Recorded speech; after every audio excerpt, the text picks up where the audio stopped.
Hello friends, welcome to my channel Greenet Roof and nature lover. গরমের ঝাঁজ কিন্তু এখন থেকেই লাগতে শুরু করেছে।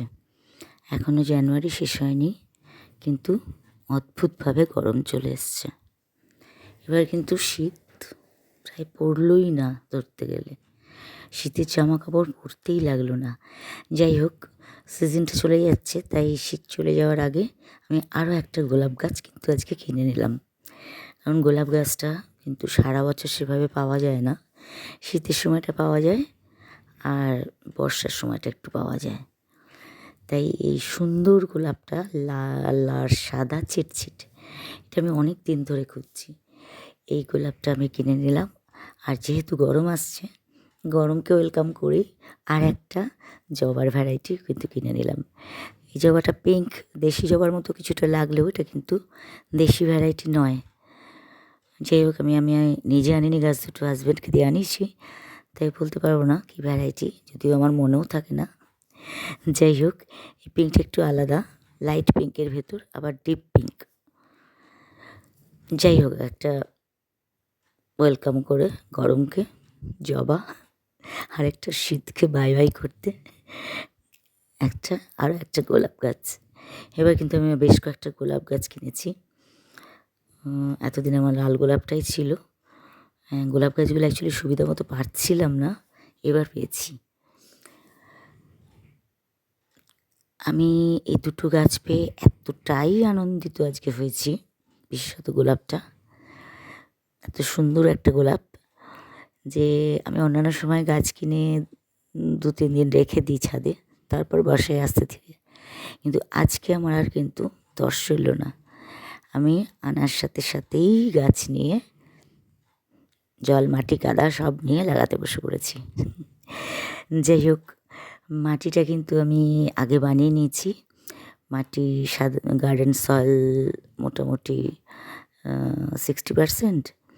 এছাড়া তার মধ্যে আছে বাকিটা 20% মতো ভার্মি কম্পোস্ট, আর বাকিটা কিছুটা নিমখোল, আর কিছুটা মিক্সচার সার, যার মধ্যে হাড় গুঁড়ো, শিংকুচি,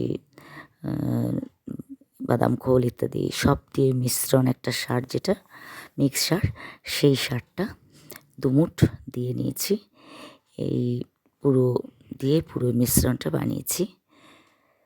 যাই হোক, প্রথমেই কিন্তু গোলাপ গাছটা লাগাতে বসে গেছি। দুটো ছোটো ছোটো প্লাস্টিকের টব খালি করে নিয়েছি। এই টবে অন্য গাছ ছিল, এই গাছগুলো অন্য জায়গায় দিয়ে দিয়েছি, কারণ গাছ দুটো ছোটো, তাই বেশি বড় টবে এখনই দেওয়া যাবে না। বেশি বড় টবে দিলে কিন্তু সমস্যা হবে, হয়তো জল বেশি হয়ে যাবে। তারপর প্লাস্টিকের টব বোঝাও যায় না, জল বেশি হয়ে যায়, গাছ নষ্ট হয়ে যায়। তাই আমি প্রথমে দুটো ছোটো টবেই রিপোর্ট করছি। এই টব দুটো বোধহয় 6 ইঞ্চি কি তার থেকে একটু বেশি, একটু বড় হবে, 7-8 ইঞ্চি হবে আর কি। গোলাপটা একটু ছোট আর জবাটা একটু লম্বা। জবাটা যেহেতু একটু লম্বা টাইপের গাছটা, তাই লম্বা টবটা জবার জন্য নিয়েছি, আর বেটেটা গোলাপের জন্য নিয়েছি, কারণ গোলাপটা একটু লম্বাটা কম, ছোটোখাটো। যাই হোক, গাছটা ড্রেনেজ হোলগুলো তো প্রথমে বন্ধ করেই নিয়েছি এটা টুকরো দিয়ে। তারপর 2 মুঠ করে মাটি নিচে দিয়ে নিয়ে তার উপরে গাছটা বসিয়ে দিলাম।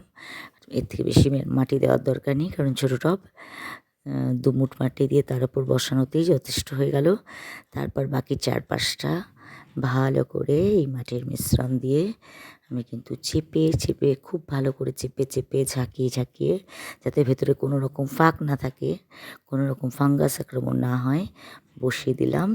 এবং লাঠির সাপোর্টটাও একটু পিছন দিক করে একটু দিয়ে দিলাম, যাতে গাছটা একটু সাপোর্ট পায়। সদ্য রিপোর্ট হচ্ছে। যাই হোক, এইভাবে কিন্তু গাছটা বসানো হয়ে গেল। দুটোতে একসাথে সাফের জল দেবো, তাই আগেই জলটা ঢাললাম না, তাহলে কাদা কাদা হয়ে যাবে জায়গাটা। গাছটাকে আপাতত অন্য একটা বস্তার মধ্যে রাখছি। তারপরে এখন জবা গাছটা বসাবার পালা। সেম প্রসেস, গাছ বসাবার প্রসেস তো সেম, সবই একই রকম। শুধু একটু 19-20, কোনোটা একটু বালি বেশি লাগে, কোনোটা একটু ভার্মি কম্পোস্ট বেশি লাগে, কোনোটা একটু মিক্সচার সার তো সবগুলোতেই কম বেশি একটু দিলে ভালো হয়। যাই হোক, আমি মোটামুটি এইগুলোই মিশিয়ে নিয়ে, বালি সবসময় থাকে না, থাকলে দিই, না থাকলে গোবর সার, মাটি অথবা ভার্মি কম্পোস্ট, মাটি, নিমখোল, মিক্সচার এইসব দিয়েই বসিয়ে দিই। বালি যখন আনি তখন বসাই, যখন থাকে না তখন কিন্তু বালিটা আমি স্কিপ করে যাই। বালি সব গাছে দরকার পড়েও না, দিলে একটু ড্রেনেজ সিস্টেমটা ভালো থাকে, তলার দিকে একটু দিলে। না থাকলে আর কি করা যাবে, যার জন্য একটু মাটিটাকে হালকা করার চেষ্টা করি। বাকি মিশ্রণগুলো দিয়ে মাটিটা একটু কম দিয়ে অনেক সময় চেষ্টা করি কোকোপিট দিয়ে কিছুটা হালকা করতে, যেসব গাছগুলো একটু মাটি কম পছন্দ করে। যাই হোক, জবা গাছ, গোলাপ গাছ, এইগুলো নিয়ে সেরকম বিশেষ একটা কিছু সমস্যা নেই, দেখলেও আমাদের এখানকারই গাছ, কাজেই এগুলোর জন্য যে নর্মাল মাটি, ভার্মি কম্পোস্ট, নিমখোল মিক্সচার মিশিয়ে যে আমি মিশ্রণটা তৈরি করেছি, সেটাই কিন্তু যথেষ্ট। যাই হোক, জবা গাছটাও বসিয়ে ফেলে সাইডে মাটি দিয়ে একটু চেপে চেপে ভালো করে শক্তপোক্ত করে গাছটা বসাতে হবে। গোড়াটা নড়ে গেলে চলবে না, ফাঁক থাকলে চলবে না, এগুলো কিন্তু মাথায় রাখা দরকার। রিপোর্টিং করার সময় আলগাভাবে যেন না গাছটা বসে থাকে টবে। খুব সুন্দর করে চারদিকে চেপে চেপে মাটি দিয়ে সুন্দর করে চেপে চেপে গাছটাকে বসিয়ে দিতে হবে।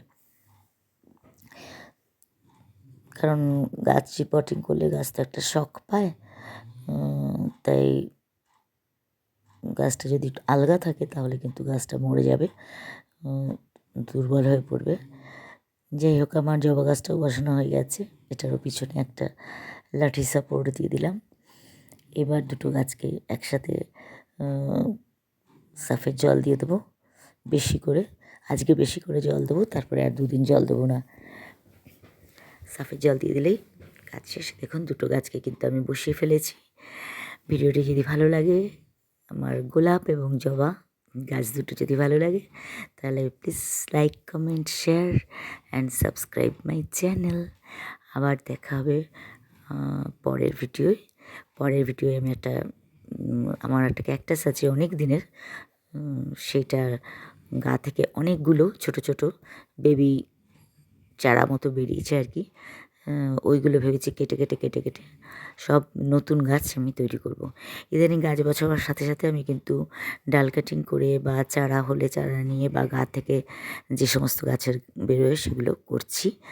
যাই হোক, আজ এই অবধি, টাটা।